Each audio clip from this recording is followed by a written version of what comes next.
شفتوا البنك عاوز يوقف حسابات الاخ ده ليه؟ شوفوا كده. يا راجل احنا في 2026. جميع البنوك في انحاء العالم بتدور على احدث طرق واحدث اساليب عشان تقلل زياره المتعاملين للبنك، وان اي حد يروح فرع البنك، وكل حاجه تبقى عن طريق الابلكيشن بتاع الموبايل. الا احنا في مصر لازم كل حاجه اروح الفرع.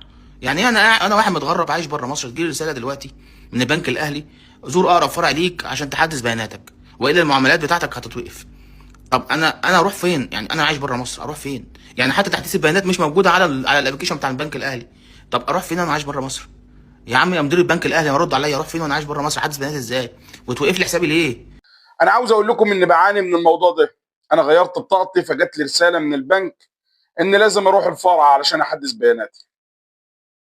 انا في شغلي ليا يوم اجازه في الشهر.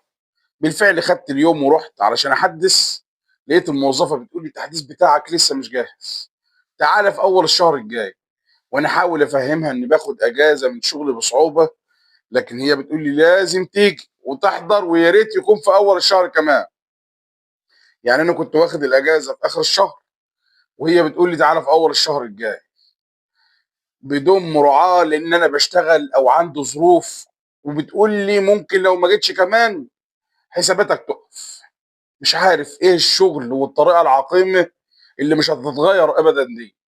امتى هتتغير مش عارف. ابعتها لهم.